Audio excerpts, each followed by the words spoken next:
एक भावुक और रहस्यमय प्रेम कहानी। अनजानी डोर। रात का अंधेरा था। बारिश की बूंदें खिड़की पर हल्की हलचल मचा रही थीं। आर्यन, जो एक सफल लेकिन अकेला लेखक था, अपने पुराने घर में नए उपन्यास की कहानी सोच रहा था। अचानक दरवाजे पर दस्तक हुई। जब उसने दरवाजा खोला तो उसने एक भीगी हुई लड़की को देखा। वह घबराई हुई थी और आर्यन से मदद मांग रही थी। उसका नाम था अनाया। आर्यन ने उसे अंदर बुलाया और गर्म चाय दी।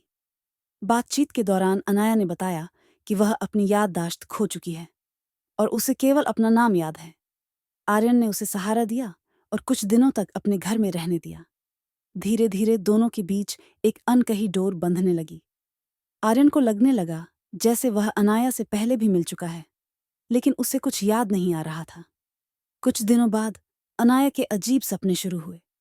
वह एक पहाड़ी गांव और एक दुर्घटना के बारे में बात करती थी। आर्यन को यह सब सुनकर अजीब लगता, लेकिन उसने उसकी मदद करने का वादा किया। दोनों ने अनाया की सच्चाई जानने के लिए उस गांव की यात्रा की। गांव पहुंचकर उन्हें पता चला कि अनाया की शक्ल एक लड़की से मिलती है, जिसका नाम भी अनाया था और जो 1 साल पहले एक दुर्घटना में मारी गई थी।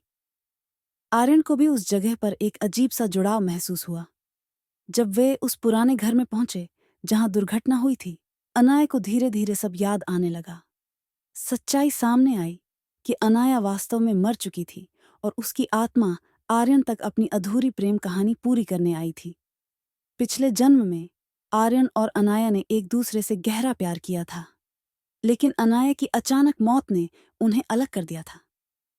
इस बार उसकी आत्मा आर्यन से मिलने और अलविदा कहने आई थी।